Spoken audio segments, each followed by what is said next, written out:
Je crois que je n'ai jamais été aussi en colère et aussi triste qu'en ce moment.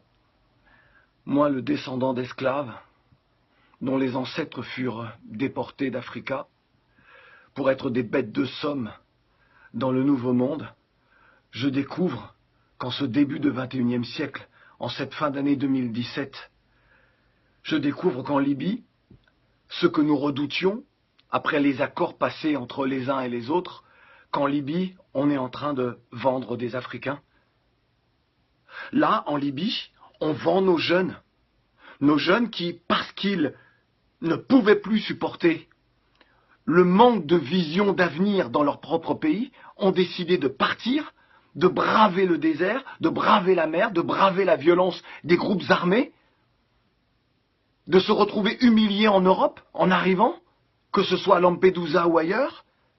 Là, aujourd'hui, avec les accords passés entre la Libye et l'Union européenne, la France et d'autres pays, avec les États africains qui ferment les yeux, qui ne font rien, mais alors rien, pour aider cette jeunesse. Dire que nos jeunes ne peuvent plus partir. Ils font un sommet extraordinaire, il faut réfléchir. Aujourd'hui, on est en train de vendre, là, des Africains, des jeunes, nos jeunes. On les enferme dans des cages, puis on les vend au plus offrant. Et ça ne vous fait rien? Moi, le descendant d'esclaves, j'ai la haine. Je me demande que faut-il faire. Après cela, il faut que l'on nous dise qu'il faut aimer ce monde, il faut respecter les institutions telles qu'elles soient. Alors que moi, je vais rester là, à ne rien dire, à ne rien faire, alors que, là encore, ce soir, un reportage de France Info nous montre ces jeunes que l'on vend. Et personne ne dit rien. Les dirigeants ne disent rien. Les intellectuels ne disent rien. Les journalistes ne disent rien du continent. Personne ne se révolte.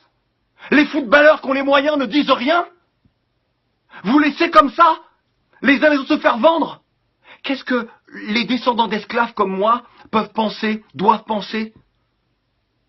C'est donc ce qui s'est passé avec nos ancêtres il y a plusieurs siècles. On ferme les yeux. Vous ne comprenez pas ce qui se joue. C'est l'avenir d'une part de l'humanité.